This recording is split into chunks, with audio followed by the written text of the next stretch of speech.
Guys, UFC 260 has a heavyweight throwdown. We're talking about Francis Ngannou versus Stipe Miocic, the rematch right now.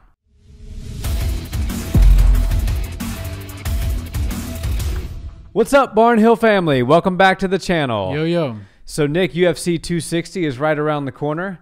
This will potentially be the last pay-per-view card not in front of a live audience because, as we know now, UFC 261 is going to be in Jacksonville, Florida, to a capacity crowd. Yeah. So this could be a historic card, and it has an excellent main event. Yeah, it was short-lived, I guess, these crowdless fights, but they were cool while they lasted. It's interesting to see an era come and go, but I am happy for the UFC that they're able to get some fans back in there, and obviously fans are just so excited to be back in the stadium and cheering on their favorite fighters. So. Yeah, the fans make the sport, and you'll even hear fighters say that a lot.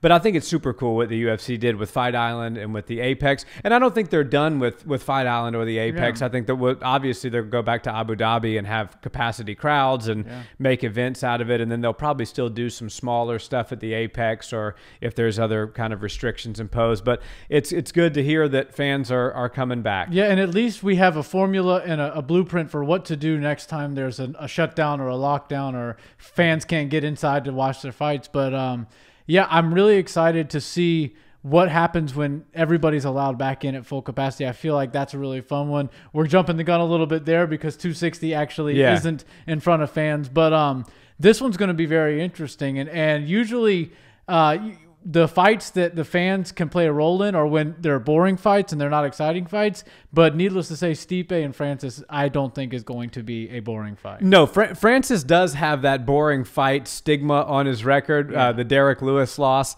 But I will say in his defense, since that very boring fight, he has strung together 4 knockouts of some really incredible fighters: Cain Velasquez, Jairzinho Rosenstrike. So he's been in there, and I believe that he's redeemed himself from that egg that he and Derek Lewis collectively laid. Yeah, everybody has the right to lay at least one egg in their career, and luckily neither of them were set back too far from it. Obviously, they wish they would have done a little bit more in that fight, but when you're literally the 2 heaviest-handed strikers the UFC's ever seen, I can understand why they both wanted to be a bit cautious, and especially Francis, because he was still pretty green at that point. Yeah. And I feel like he just was a bit gun-shy and didn't want to engage at all with Derek Lewis because he knows just how real the power is.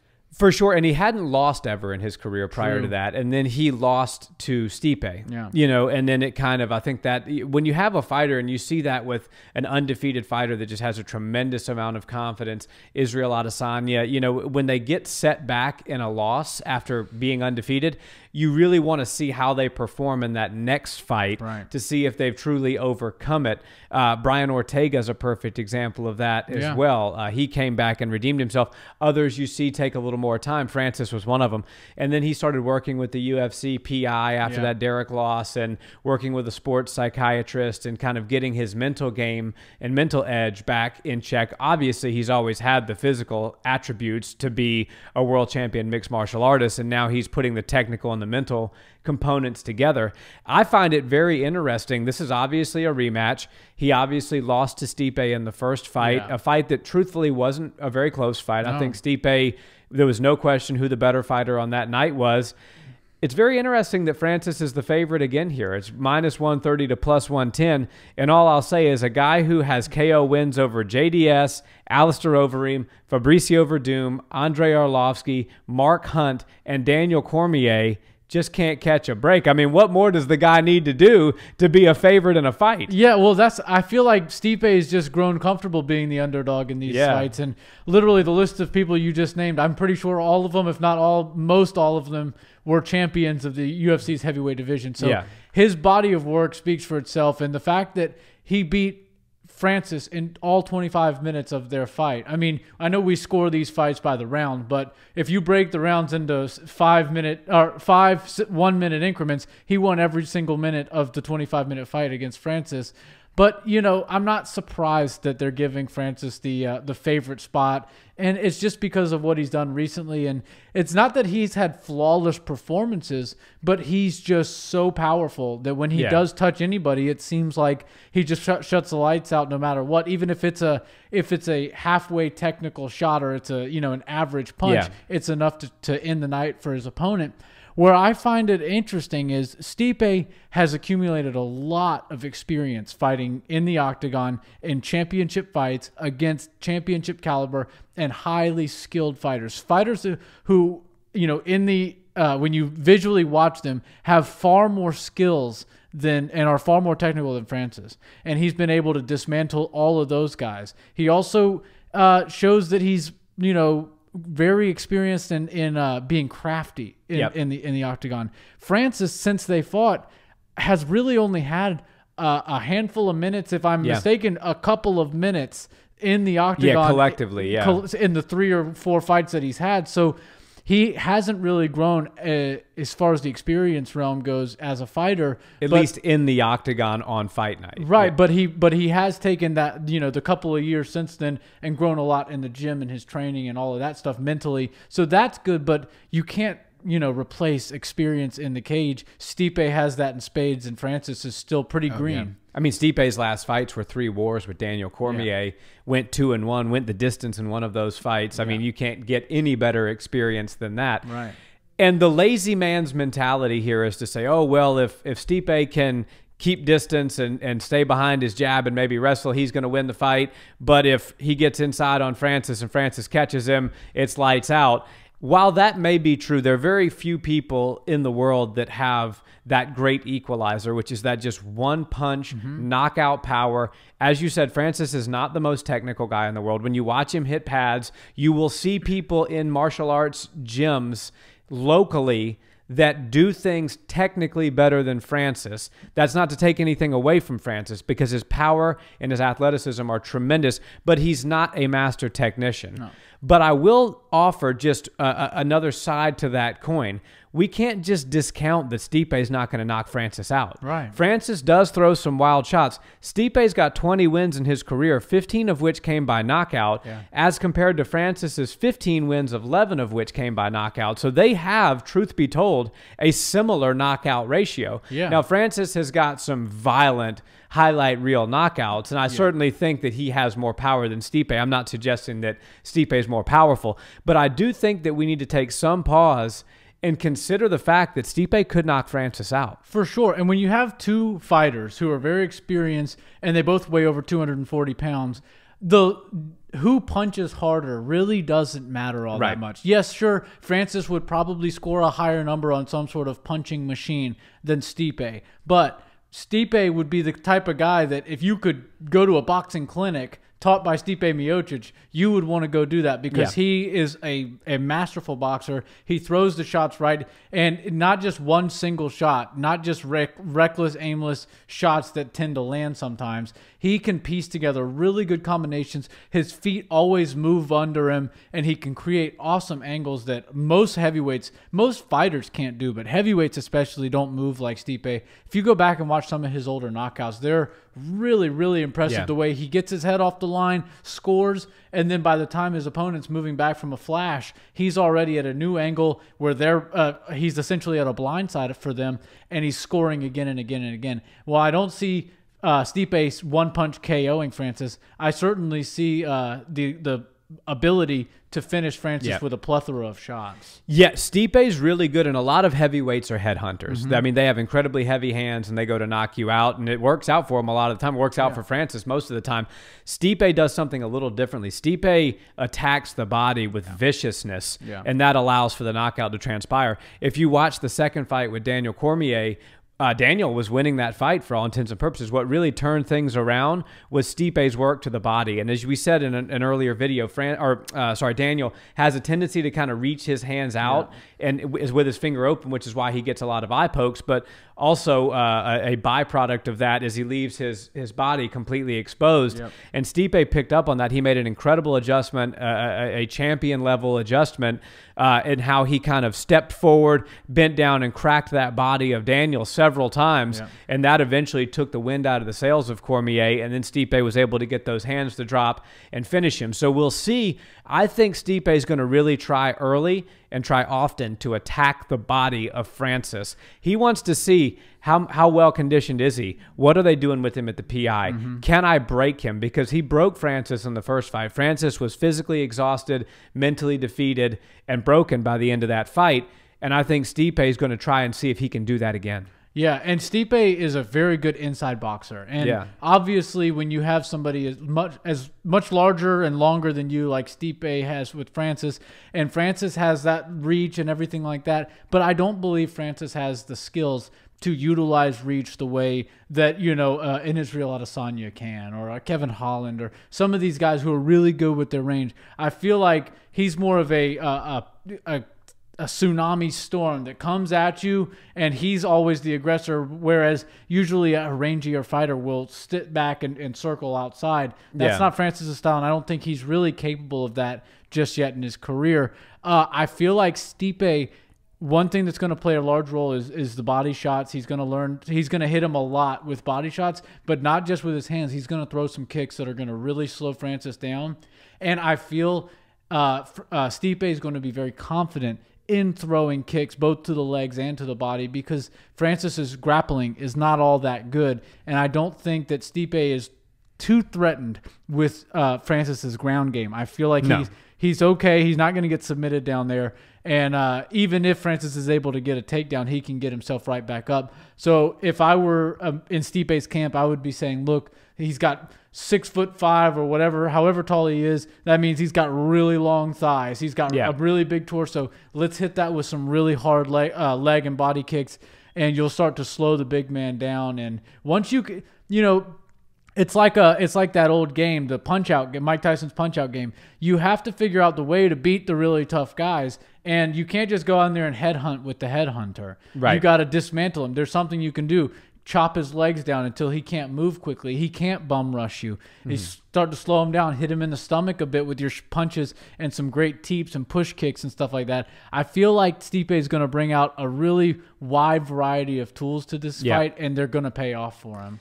Yeah, I'm leaning towards Stipe to win this as well. I mean, in reality, we've seen this fight before. Yeah. And to say that, well, Francis has improved dramatically since that first fight, I'll give you that. I'll concede that he probably has, but I would counter-argue that with so has Stipe. Yeah. Stipe made the corrections against Daniel Cormier after the first loss and then strung off 2 wins in a row.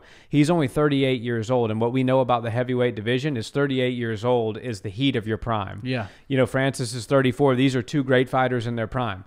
But I think just to say that Francis is the only one that's made improvements here would be a mistake. I think that Francis will be fighting a much better Stipe than he fought back in 2017. Right, and I think Stipe has the ability to change his style a little bit. Not saying he's going to come in with a totally different, you know, karate jumping style, but he's able to throw all kinds of different things and change up his game plan a bit to where you don't really know what Stipe you're going to get.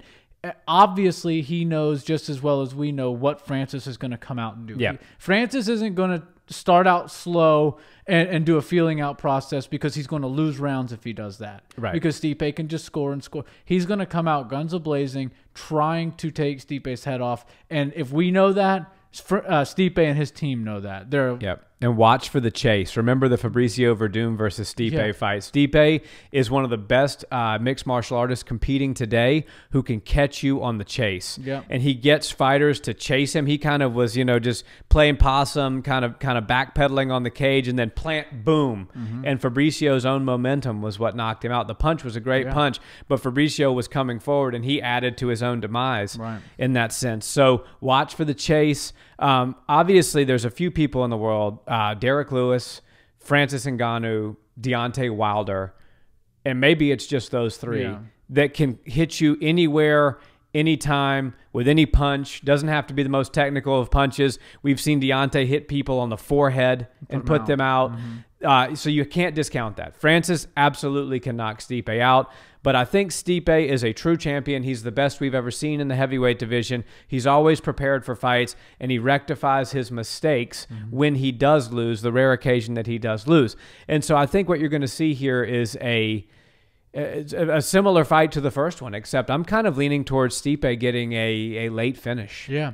And, depending on the gas tank of Francis. I think Francis, the PI, their work, I mean, I give them all the credit in the world. They may have Francis probably conditioned well enough to go 5, but I'm kind of seeing a 4th or 5th round TKO. Yeah, and I'll go back to the experience in the cage. One thing you also can't emulate anywhere in a training gym is the endurance and the feel and the adrenaline rush / dump that you get in an actual fight. Yep. And Francis has only had a few seconds ever since this last fight. So while they might be working on his, conditioning, as he's running maybe a few miles and all of that stuff, he's still a muscle-bound guy that weighs cuts to make 265 and has a 6'5" frame. Like, he's not going to have the gas tank that a thin, 240 leaned out mean Stipe Miocic is going to have. I feel like if Francis doesn't get the job done early, Stipe is going to put on a clinic. Yeah. If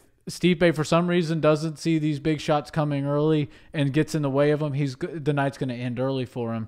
But I just happen to think that him and his team know exactly what's coming, and they've prepared for it, and they're going to make the right adjustments. And I actually see, I'm leaning towards a late stoppage, but I could see Stipe just dismantling him for another 25 minutes and then kind of ending the potential of a third fight. Yeah.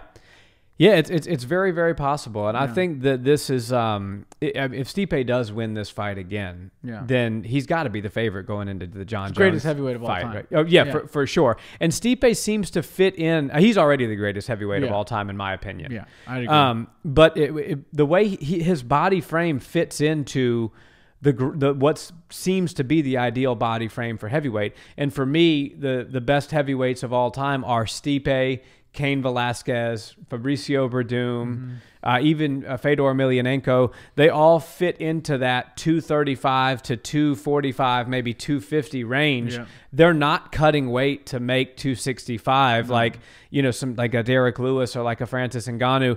They're guys that live 20 to 25 pounds below the heavyweight weight limit, and that seems to be the ideal frame for heavyweight.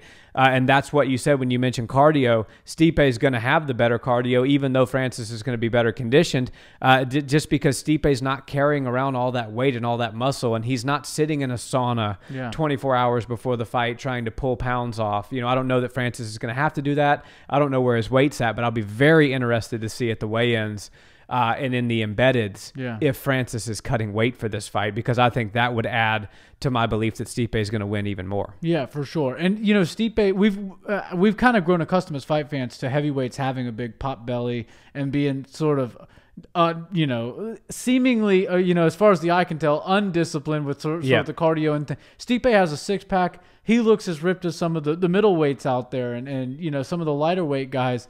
And that just shows his discipline. He's there. Yeah. Obviously, Francis looks like he was carved out of stone. He's got the six-pack too, but I feel like that's more of a natural thing. And if Stipe were to retire, I don't see him maintaining a six-pack like I probably see Francis maintaining a six-pack into his 40s and 50s, because he's just kind of a physical specimen.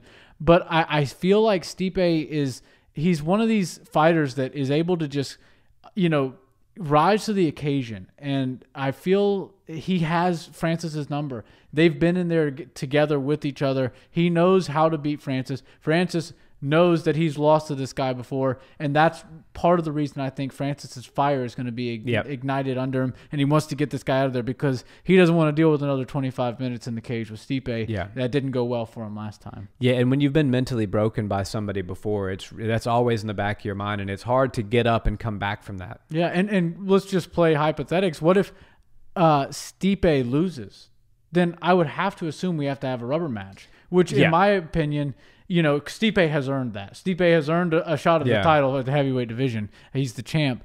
But what would happen in that? John is just disrupting everything at the heavyweight division right now. but John would have to take a seat. Yeah. And in which case, we might have to see John, fight a contender. Fight a top contender, because you can't put John Jones on ice for a year or more. But you also can't screw Stipe out of a rubber match when he's the best heavyweight of all time. Yeah, and he already beat this guy once, and it just, to me, it seems like they would have to run it back, but I hope the UFC does him right, because he's done nothing but be a great company man. He's a firefighter. He's a hero. Yeah. So that's just something to take on. And I've always been baffled why he never became a bigger star than he is right now. I feel like Stipe's got it all. He's the full package. He's the heavyweight champ. Yeah. He's the biggest, baddest man on the planet. Right. But, yeah. And I don't see Francis taking that from him. But if he does, then I guess we got a new guy until the rubber match. Yeah, and if Kamaru wins at 261 and Francis wins, we got to get a UFC Africa on the books. Yeah, absolutely. That would be incredible. Guys, thank you all so much for watching our videos. If you enjoyed the content, please like, comment, and subscribe. It helps us out tremendously. And we'll see you in the next one, guys. Have a great day. Peace.